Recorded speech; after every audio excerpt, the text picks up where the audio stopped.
Welcome to Just a Thought with Amy Keys. We are here to inspire, educate, inform, and entertain. On today's episode, I'm so excited to welcome entrepreneur, bakery owner, and innovator of recipes, mom of four, wife, fitness trainer, success story, and really nice person, Kat with Kat's Sourdough. It is great to be here. Thank you for that sweet introduction. I think those are some good descriptions. Pretty accurate. Pretty accurate. Thank you. So excited to have Kat. If anybody that knows me knows I'm a real big fangirl of Kat and her bakery. And so I thought it would be fun to discuss how we met, get right to it. We're going to talk about fitness, sourdough, business, all kinds of fun stuff today. All right. But I love how I met you when you were literally selling bread, beautiful bread loaves from your porch. Yes. And I would come and porch pick up once a week because we had to have our fix every week. And there was always a little black cat. What was the cat's name? Billy. Billy was roaming around and would come and visit, super friendly. And then you slowly and then boom, quickly evolved. Yes. Then you were in one of my little markets. You showed up, you sold 70 loaves in 2 hours, and you got to leave because you had nothing else because you started selling out. And your business evolution has been so exciting to watch. Yes. I think two things that I've noticed in most of it is determination and drive. I think those would be huge descriptions for you. So tell me something about in your little evolution in the beginning. Like, what were your goals to start with? How did you even think, oh, I'm going to start on the porch and then have a store? Yeah. And I think people are really surprised when I tell them that just definitely was not the plan. I started selling it. Well, I started making it for health reasons and taking it to local gym events. People obviously loved the bread and started asking to buy it. So I was like, I'm not going to make you buy this. I love making it anyways. I can just make an extra loaf or whatever. But Christmas time came around and I was like, hey, 4 kids are expensive. Let's put it on the bulletin board and see if other people are interested in this delicious bread. So from that moment, and it really always has been about the bread, though we've obviously added more products. But that bread and the same bread that we make today just took off. And it has been a matter of just keeping up with demand ever since. It's really a whirlwind. I have to kind of pinch myself. I just can't believe that this is my life now because it was never the plan. When I did start selling it quickly, because obviously there was logistical issues with the demand that there was and being in my kitchen. So there was no planning ahead of time of what the demand was going to be. I wanted to actually go the route of selling it online, teaching it. So I hired a social media manager, and that was kind of the direction that I wanted to go because I couldn't really think, how am I going to continue to keep doing this? But I could teach it and I enjoyed making it. So that was kind of the route that I was going to go, is teach it online and make it into, a little business that way. Obviously, the demand just kept growing. Yep. And the first time the bakery entered my mind was Christmas of 2023, I believe. It's been a whirlwind. But there was like 25 people lined out my door for Christmas. And I thought, wow, I have to open up a bakery, I think. I don't like telling people no. So while I didn't really advertise much, the word of mouth was just, and it still has been, still to this day, we've not done any marketing. I haven't paid for any marketing. Amazing. It's literally been word of mouth, and it's truly been humbling to see the response from the community from day one. But yeah, that's a little bit about how we started, kind of what the goal was in the beginning and where we are now. a wonderful success story. And one of the things that does stand out to me, and always has, is the power of word of mouth for a small business. Mm-hmm. And the power of word of mouth for you is consistency. People know, like I know when I come to get my bread every Thursday, I'm going to get the same texture, the same slice size that I got the week before. Yeah. And also, you're just a likable person. Oh, well, thank you. And people want to support you. Yeah. And well, I think they and this is true. I hope that they feel the love. My recipes and the things that we come up with, what I've learned about baking is recipes are very similar. You know, within a few grams of things, maybe a difference between using oil versus butter.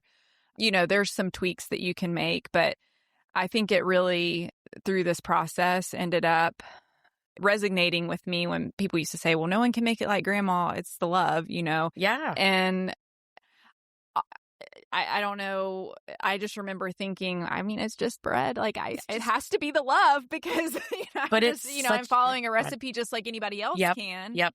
But I truly have always loved serving people, and I am a people person. And I care about the product that they're getting and that it's the right way. And that's the only thing that I've ever been able to think of how this has become so successful is that the love is really there, you know? Has anything surprised you in the opening of the bakery? Like, has anything been like, oh, I didn't expect that? Or, anything that you're like, wow, like, I mean, you know, there's times the bakery's really busy. Yeah. So much. I definitely went into it blinded, which is fine. You know, it's part of it. The response from the community, obviously, like I've already spoken about, has continued to blow me away.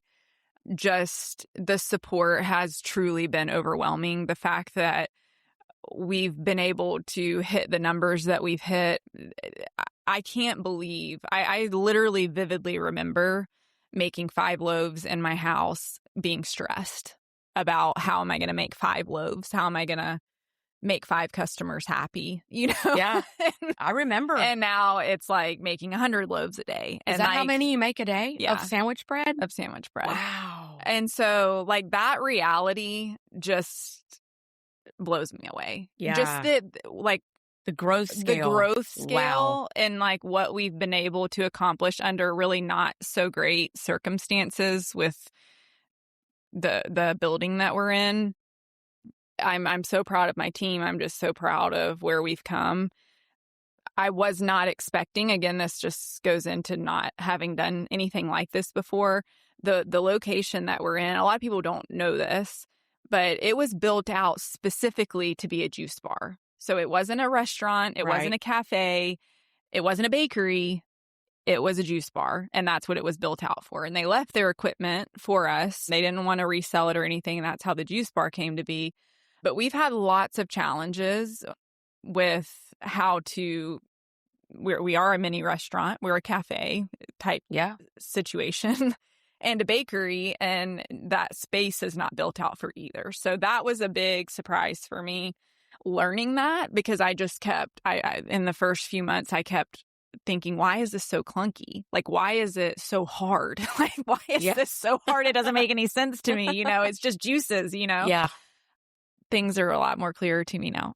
Yeah. Well, you learn in the whole process. But one thing that surprised me as a fangirl and loyal customer is I did not expect it to become such a community gathering spot. Oh, yeah. Like, I have met friends there a lot for lunch. Yeah. And when we stay there for like 2 hours because it's a pleasant place to be, that you've done something right with, as you said, a clunky start. Like we sit around the same area there and there's certain people I meet up there, or a little shout out to Jeannie Swan and her husband. They come up and I think they get each a smoothie and they share grilled cheese. Yeah. And it's so like cute. tradition. Yes.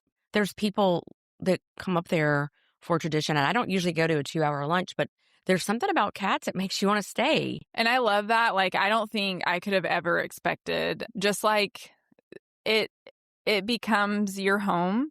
And the community becomes your family. Like I often explain it to people, like I feel like I adopted not only my own employees, where I'm like, well, I adopted 20 children overnight, and then the community as well. Like the responsibility I feel on a daily basis, I was also not expecting.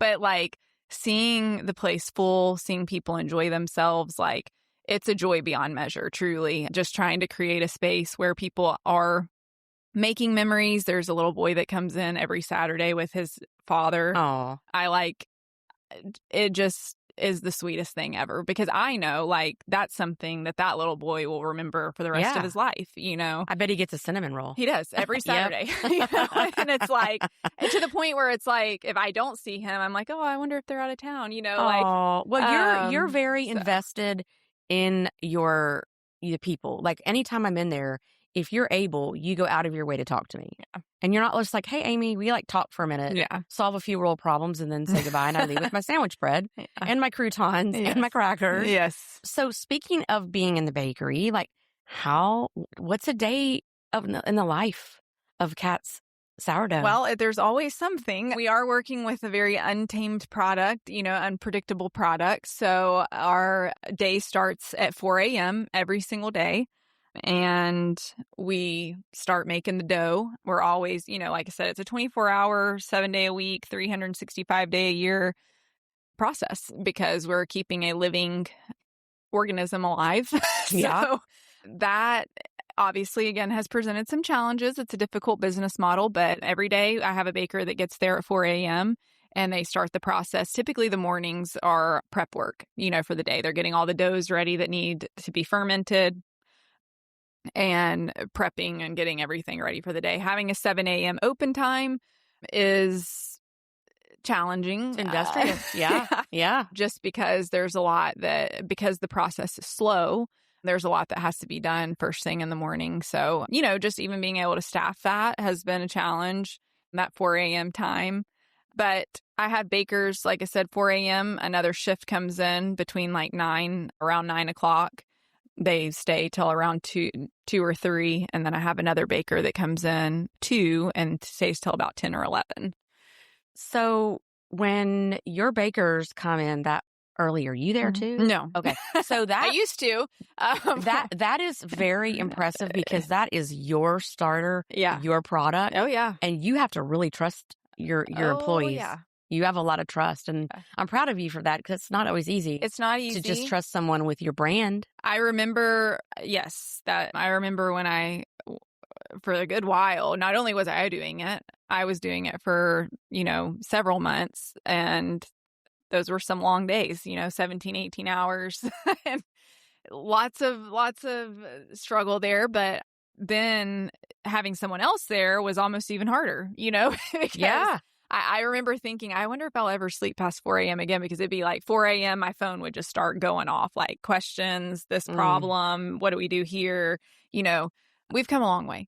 Yeah, in a quick time. And I think that also, looping back, I probably will loop back to this. That was another thing that I never really considered, is much like having children, you're never off, ever. True. It's your baby. It's your baby. And at any, especially because I have people there 24/7 minus about 4 hours, they're in the back of my mind, even if I'm not there, you're always on call. Yep. And always, what's the next thing to troubleshoot and to fix? There's always something. And I'm sure that no 2 days are ever the same. Ever. Literally. And I'm sure having a sourdough starter that's the base of your products. Yeah. It gets a little moody, doesn't it? It does. We've come a long way with that. Again, just when I moved to the bakery, different atmosphere, different, everything was different. So learning its kind of personality in a new setting, and then just different hands on it. You have a lot of different hands on it, except for yourself. I did not realize how intuitive of a person or baker that I was. So when it came to training people, that was very hard for me, because think of painting, you can tell me how to draw a rose in a 1, 2, 3, 4, right. But it's not going to look like yours. Right. Because of all the nuances. Right. That makes you an artist. Right. And me not. Right. So right. That, I would just be I just didn't know there was, to me, it was simple. Right. But it's not to someone else. Yeah. And I remember when you came here. I'd only known you a few months, and I was like, would you do a sourdough class for me and some friends? And you came to the house and you taught us, and I thought I was sourdough queen.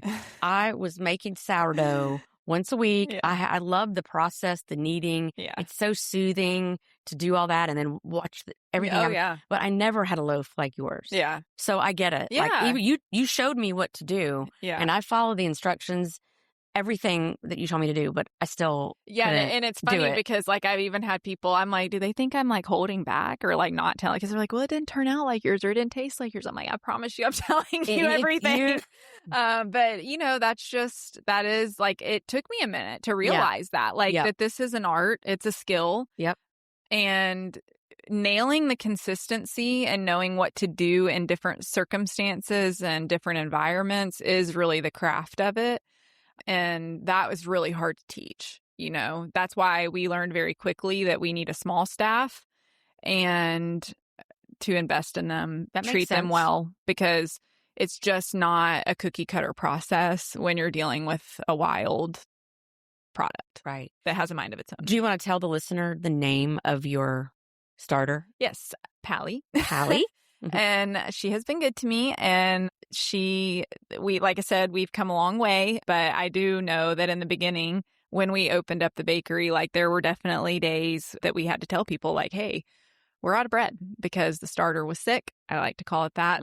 You know, didn't want to do what you wanted it to do. You know, I really honestly, looking back, I think that has built trust with my customers to know that we're doing it the right way, because there are problems. You know, we have fall. Like when the starter doesn't work or something goes wrong, which is going to happen, we don't have bread. Right. Because we're not getting it off of a truck and we're not taking any shortcuts. Right. And I think, you know, that has been my hope, that, and not like that was planned or anything, but I think people appreciate the transparency and knowing, hey, this product actually is really made from scratch. Yeah. And like I said earlier, I'm getting the same thing every time I go there. Yeah. So I love that.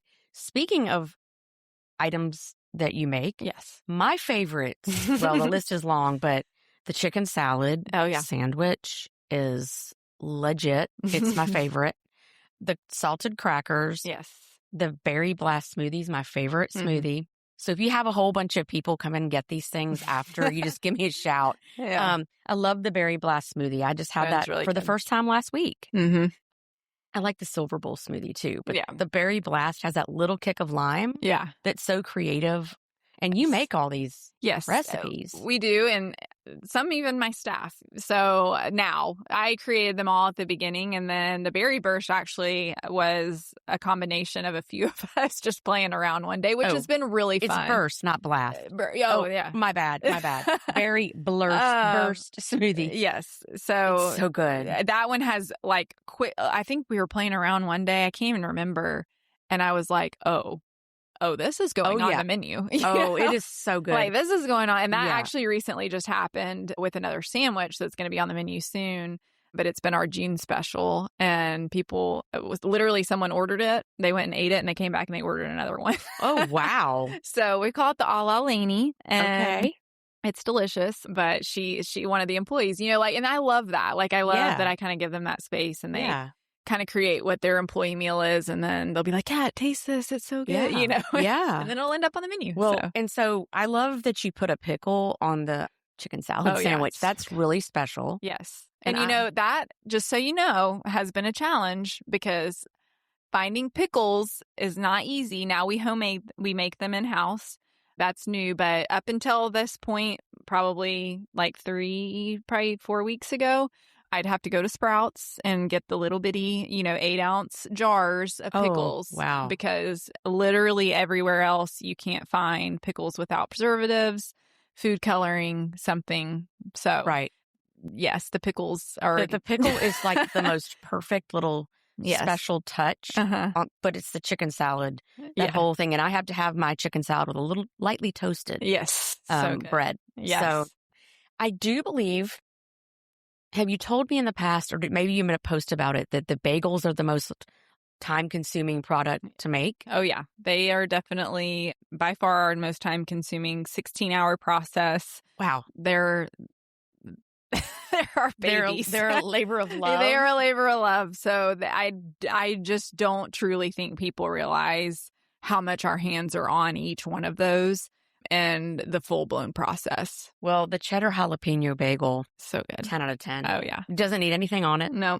Doesn't need anything on it. My older son likes it. When I bring those to him out of town, they're so good. He's a cheddar jalapeno. We have people that ship them to family. I have a following in Nashville, apparently, with the bagels that was unknown to me.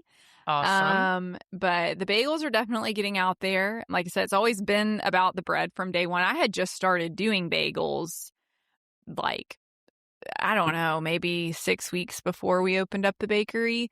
So they definitely didn't have quite the following like the bread did, but they have quickly grown in popularity, and they are high skill and very temperamental. And you have one person who makes the bagels, yes. if I'm correct. Yeah. Well, yes, he does them, and then I will fill in the gaps. Oh, yeah. So it's a partnership, but a high level partnership. But yeah, I couldn't just come in and do that for you. No, and to be honest, with the bread, that my kids help me with the bread, even still to this day. You know, I was up there last weekend, and my daughter shaped every loaf.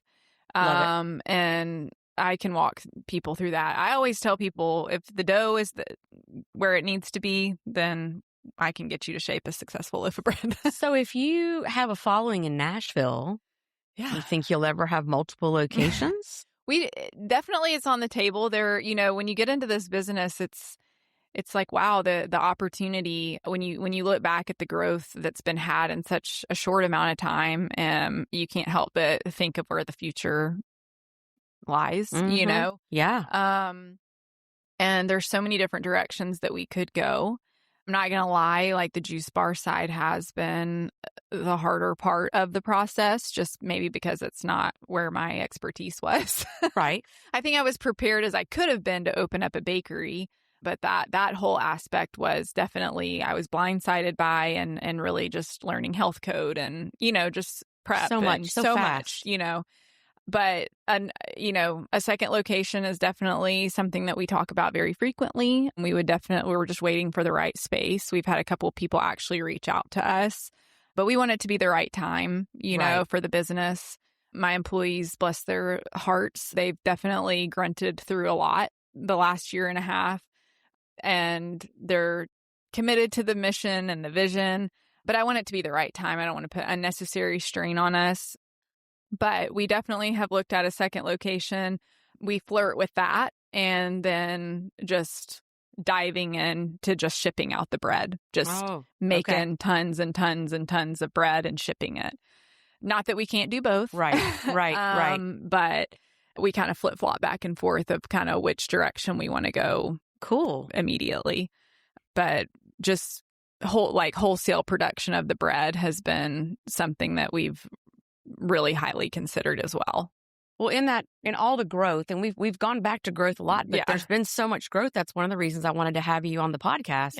Yes. Because I've been one of those people from the start who has been like one of your biggest followers, and I want my people to enjoy your bread. I want them to enjoy good things. And so when they would try it, they'd be like, oh, this is great. This is, and they're all coming to you too. But one thing in the process is all the growth, you haven't forgotten your customers. Like you have not forgotten, pardon the pun, your bread and butter customers. Yes. And your bread and butter product, which seems to be the sandwich bread. Yes. Like that seems to be like the conduit to everything. Yes. And then you like randomly will be like, here's this kind of pie for this holiday. Or and I'm like, when do they have time? Yeah. Well, when you house a bunch of bakers as employees, that's their passion too. They're having fun and they're doing all that. And you'll have like a new pie for Father's Day. I think you have a new pie. Or you'll have a new pie for this or that. I'm like, when does she sleep? Yeah. Does she ever sleep? Well, they do have fun. I have to kind of hold them back sometimes too, because it's like, we could do, like everybody wants to do what they know that they can do really well. And, and it's fun, and it's fun to be able to offer that to the community. But there is like lots of choices even to make in that. Like I'd rather have a few products that we do really, really well. Yep. Yep.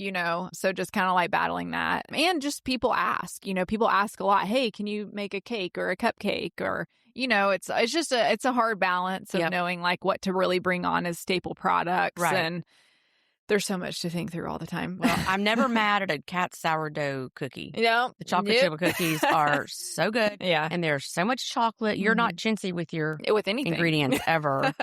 So about sourdough, can we talk about some of the health benefits? I know you had told me when I first met you that your then boyfriend, who you're now married to, yes, had been seeing good results with eating sourdough with his blood sugar. Yes. We don't really know. He was I don't know what the right word is. He was diagnosed almost with diabetes. Okay. He had a reading come back that was really alarming. He had previously gotten stung by something, and now we're wondering if it was a response to that. Oh, wow. Because his blood sugar, thankfully, is doing well now. But there was a period of time where he was really struggling with his blood sugar. We were having to monitor it with one of those continual monitors and stuff. And it was just, I knew just based on reading that sourdough doesn't spike your blood sugar, but seeing it was incredible. He could go eat a potato and his blood sugar would be through the roof. He could eat a cinnamon roll and it not spike at all. Wow. And you're just like, what? Wow. I'll take a baker's dozen of those. Right. So that for me was so cool to be able to see in real time. Yeah.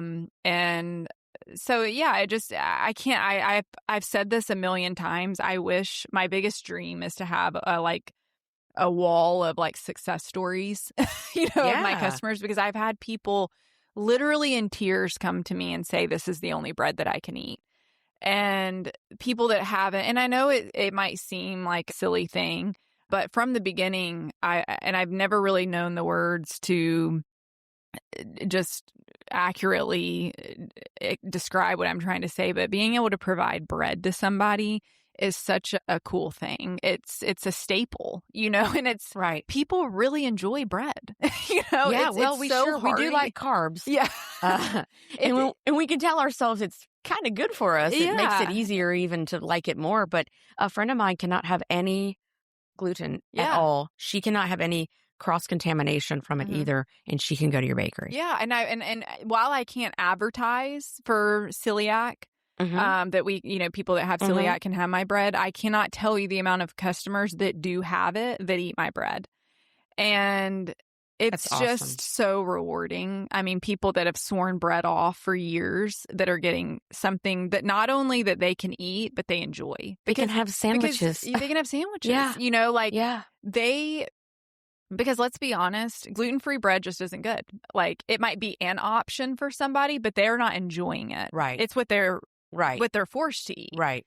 And so not only giving them something that settles well with their body, but that they're legitimately saying, this is delicious. Like I want to have this. Like, is just truly so rewarding. So but yeah, and even to, see that in my husband, obviously has been great just because he's very satisfying.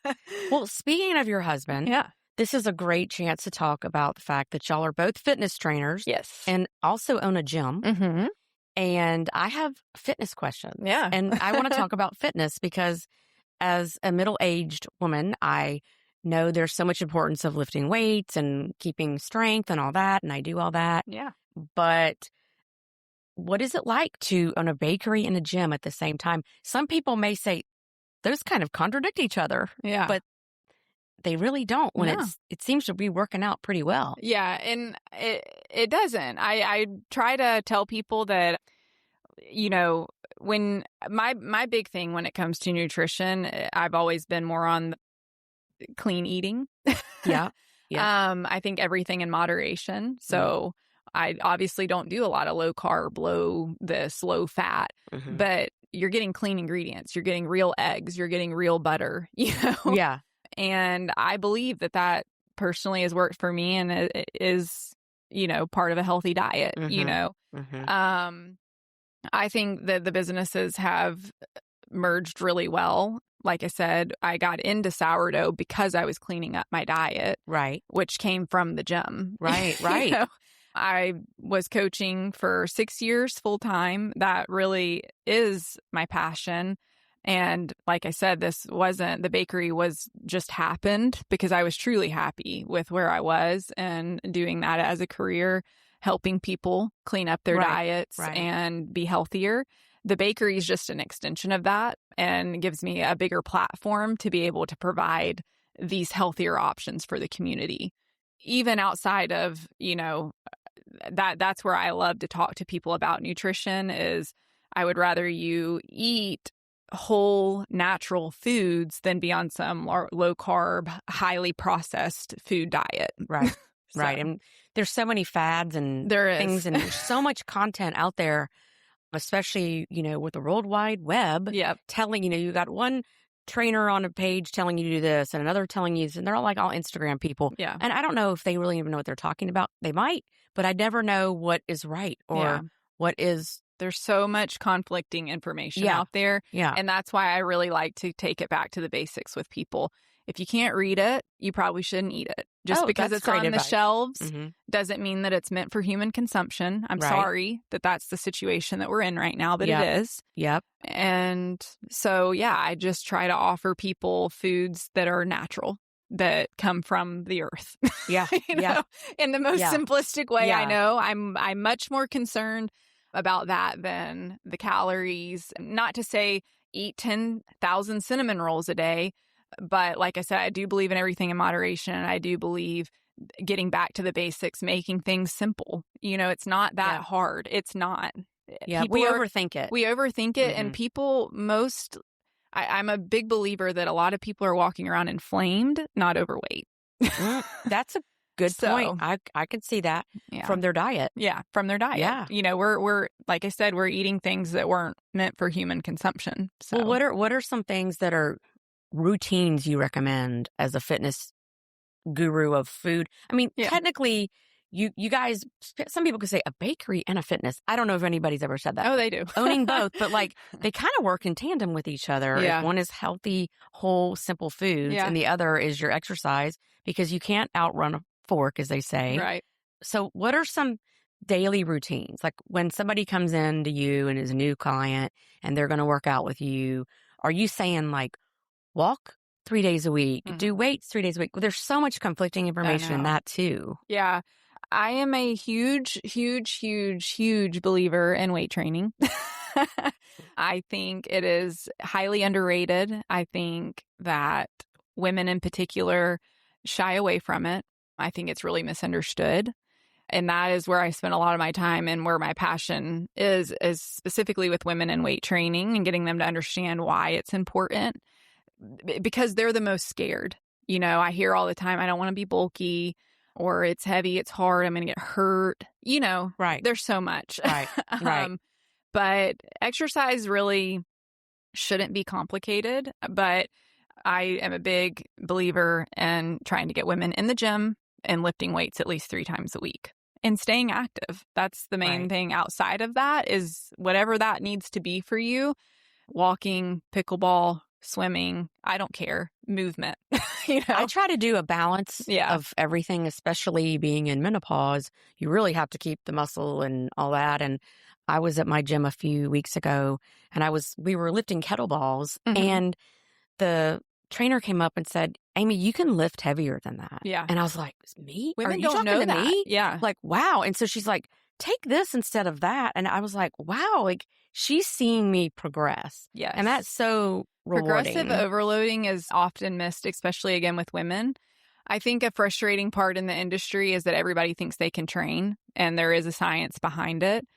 Being in a legitimate program where you're progressively overloading is where you're going to actually see your muscles grow. So what I mean by that is a lot, and women are particularly targeted with, hey, pick up the 10-pound dumbbells for 25 reps or get your heart rate up with just light weights. Right. And that's not strength training. And I think that that's a very common misconception. You need to be lifting heavier and being in an actual program that is continually increasing your strength. What a lot of women don't know is, which you already alluded to, is the amount of muscle that we lose after the age of 40 and bone health. One in two women will break a bone past 50, which is alarming. Strength training, but under load is what builds our bones. So more than even muscle is, I talk to women about their bones because we're much more at risk for osteoporosis. But you only build that muscle when you're under load. And that's why strength training is why I'm so passionate about it. Often, too, people always say, you'll hear this a lot, like, well, once I hit 40, like I started gaining all this weight, or, I can't lose all this weight. Well, muscle burns fat. So if you've been doing cardio your whole life, and then now we're losing muscle at a drastic pace, right? Muscle is what burns fat. So if we didn't spend, our 20s and 30s building muscle, and now you're losing muscle, then you're going to put on fat a lot quicker, Yeah. That's why I try to encourage girls in their 20s and in their 30s, like, this is your time to build. I don't care if you're not going to get bulky, but that's not the priority. Women are so focused on what they're going to look like, right, instead of what's healthy for them. Well, for me, I'm a pretty confident person. Mm-hmm. I can, but then I walk into the gym and I'm like a lost puppy. I'm like, I do not know.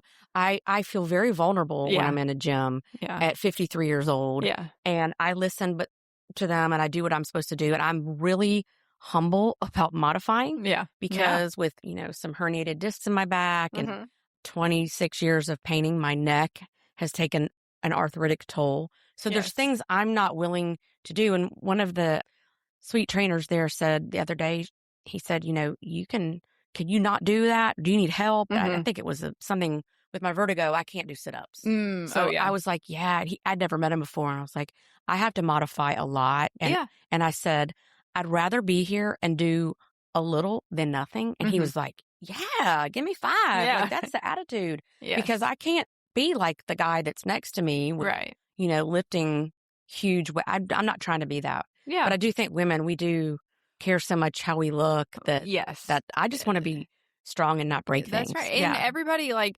where I work in particular, my husband's gym, a lot of people are shied away from it because it looks too intense. They think they have to have some exercise background to start. I've trained people in wheelchairs there. It's called functional fitness because it really is for everybody. And I think that's really important. People don't understand that everybody has a baseline and everybody's baseline is different. The important thing is that whoever you're working with finds your baseline and grows you. Right. At your pace, at your level. I'm training my mom right now. She has osteoporosis. Yeah. Her baseline's different than other 65-year-olds that I've worked with. She has different hurdles. She's come in with different things, injuries, this and that. A talented, a skilled, a trained trainer knows how to find your baseline and knows your limits and knows how to push you in a safe way and in a way that you're still growing and not staying the same. Yeah, I like being pushed. Yeah. I like someone literally noticing that I can do something I don't realize I can do yet. Exactly. And then I leave and I'm like, I'm like, let's go. I'm ready. Yeah. Like, I feel strong and empowered and it starts the day off better. I will say that walking is so therapeutic. Oh, yeah. A friend of mine and I have consistently walked, usually a Tuesday or Wednesday morning, for almost 4 years. I love we have that. consistently gone, and we make it a priority. Yeah. And we walk 4 miles, and sometimes it takes a lot longer. Yeah. Because we're distracted and we're talking about, all the things. And sometimes we're faster and we're very flexible if one of us can't go. But we make that a standing priority. Yeah. Walking the dog as well, too, is helpful. But I love walking. Yeah, walking's great. I do try to differentiate with people the difference between movement and exercise because I think that gets a little intertwined. I am a big advocate for movement, whether that, like I said, walking, pickleball, swimming, biking, I don't care. But exercise is intentional and your heart rate's going to get up and it's going to be hard. Right. Right. And those are the differences, you know, and I think both are important. Your daily activity level is important. We're just sedentary as a culture at this day and age, so we have to make time for movement. Right. And that's not something that we used to have to do, Right. So I do try to differentiate to people movement, and because my mom's a perfect example. There's not a woman out there that hasn't walked. I mean, she has walked every day of her life, but she's very frail. And so she's not overweight, but she's very frail, and so people need to understand what they're doing and why to align with their goals and where they need to be at, Yeah. And it's just a matter of educating the public. It's really hard because there is so much out there. It's a tough industry, Well, what's your, if you could only do like one exercise every time you go to the gym, what would it be? I'm in a back squat. Okay. I love to squat. I think it's super important. Leg strength, and this is what I'm working through with my mom right now. Leg strength is one of the biggest indicators of overall health and longevity. So leg strength in particular. So I'm a big advocate that people need to squat. I mean, we got to squat down to go to the bathroom. So if you want to continue to get off the toilet as you age, true, you need to be able to squat. True. So the whole heart and soul behind functional fitness, if you ever hear that phrase, is mimicking movements that we're doing in everyday life and putting them under load so that you stay stronger in those movements as you age. Everybody's deadlifting because everybody's picking something off the ground. Everybody's squatting because they're going to the bathroom. Everybody's lifting overhead. So these are foundational movements that we're all doing in everyday life that we need to have the range of motion for, and we need to train under load so that we reduce our risk of injury as we age. Yeah, I never really thought about it that way, mimicking daily movements like that. Yeah. Now, next time I'm at the gym, I'm going to be like, oh, well, that's like, that daily activity. Yeah, okay. like a farmer's carry. You're holding two weights and walking. Well, what do? We carry groceries. Yeah. So I could talk about fitness forever. I love how it correlates with everyday life. I just think it shouldn't be an option. Is it true or is it a myth that we should ingest protein within 30 minutes to 45 minutes of a workout? Yes, it's true. It is true. Although I'm a big advocate for whole food protein as opposed to protein powders. I think we're overdoing it in the industry. I'm like, go eat a piece of chicken. Yeah. Or some even beans, if you worked out a cup at 6 of beans, go eat chicken. Or some eggs. Again, I think that with everything, you have to be careful. The health industry is a money-making industry too. Oh, yeah. So it's not all innocent too. Yeah. So, protein powders, like I think as an occasional, okay, like you're in a bind, but no, I'm not an advocate of hitting the gym and crushing, 50 grams of protein via a protein powder. But yes, I do think that within 30 to 45 minutes, nourishing your body is important. That is a window that matters. Because I hear that. You never know. Like the internet, I never know whose advice. I mean, I would take your advice. I eat your bread. Yeah. Yeah. Well, you want to me, just look at the person, observe their lifestyle. Right. Like, are they healthy? Right. Right. True. So, well, one of my pet peeves of the gym is people who are talking during like a class or it is, I have to stay so focused and I literally have to put so much mental toughness into pretending that there's nobody around me just to even do what I'm supposed to do there. Right. And so that is a mental exercise for me sometimes when there's talkers in the gym. I have to literally be like, okay, focus on what you're doing, get the right weight, be careful, tune out everything around you, and don't listen to talking. Like just do what you got to do, Amy. Yeah, and that gets better over time. When it is like that was something when I first started coaching. It took me a minute. I was like, wow, these people are really out of their environments. They're like, these are smart people. Like we're got jobs animals. And this and that. We're wild animals. You get them into the gym and they're a little disoriented. Like it really took me off guard, but it gets better. And I'm glad that you brought up the mental side of it because we just had this week at the gym where it's called Mystery Week, but it's a really hard week. We work out really hard for 5 days. And I get reminded every year of what I'm capable of, and I love that. And I love the correlation between exercise and everyday life because one of the things that I love about the exercise that we do in particular is the goals that you have to, it's strategic. Like I love the mental aspect of exercise. People always are like the physical, the bones, the muscles. Yes, that's great. But what it does for your mental health is wild. And sleep. I sleep so much better on days I exercise. Yeah. But I'm much better. So many times I'll be in a workout and all I can think about is what I have to get done. Like I've got to finish 5 reps. I can't think about the whole workout. I can't think about, how much more I have to do. I have to think about what I have to do right now. Right now I have to get through 5 more reps. I'm going to pick up this bar and I'm going to do 5 more reps. And that's what I can do right now. And that has correlated so much to the bakery of being able to bite off. What can I do right now? Like I can't think of 10 steps from now. I have to think about what I can do right now. And I'm going to do it. And that drive that I see and hear you talking about right now is the drive I saw as you were a brand new business on your door. When we would talk on your doorstep. Yeah. I always saw so much potential in you. I didn't think you'd like rock star it out this quickly, but you really did. Yeah. All right. Well, we're getting near the end, and what I like to do in the end is a rapid fire. Okay. And it's kind of like a this or that. Yeah. And so let's go. Okay. Bagel or cookie? Cookie. Okay. Sandwich loaf or artisan loaf? Sandwich. Nah, artisan loaf. Artisan loaf. Really? Yeah, actually, yes. I know that's surprising, but yes, I am a sucker for the artisan loaf. Is it because there's more creativity that goes into it? I just think with toasted with butter, like special. Like I don't know, like the hardiness of it, it's special. All right. Well, I know the answer to this. Weights or cardio? Weights. Yeah. Squats or deadlifts? Squats. Chocolate smoothie or vanilla? Ooh, chocolate. I'm a chocolate girly. Okay. Early bird or night owl? Early bird. Hate the nights. I think you're both. Oh, well, as much as you work. I have to be. But, I'm going to talk about this because I think this is funny. People always think this is hilarious when I say this because it's true. I distinguish a morning and a night person between your brain, how you process troubles or any conflict.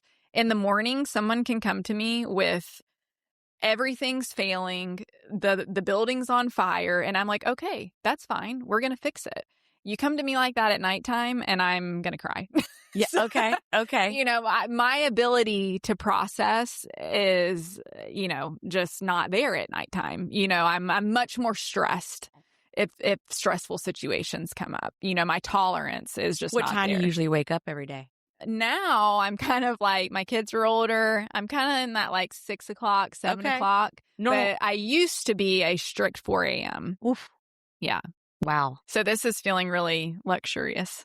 But you didn't get where you are by sleeping in. Oh, God, no. You never will. You never will. No. That should be a goal for all, especially women, because we're 2 women speaking this. Yeah. You're not going to get anything accomplished by sleeping in the bed. No. And I will say one thing that's changed as of recently is my kids are older and they stay up later. They'll be texting. So I'm forced to stay up later, and I do try to prioritize my sleep, but yeah. And sleep is a very important component of fitness and wellness. Well, when you're juggling everything, that you got to be at your best. You know, people used to ask, "Well, how do you work out when you're doing the bakery and this and that?" I'm like, I have to. Like, I have to be my best to be able to be my best. I have to invest in myself to be able to give what I need to give to the community, to my employees, to my kids, to my family.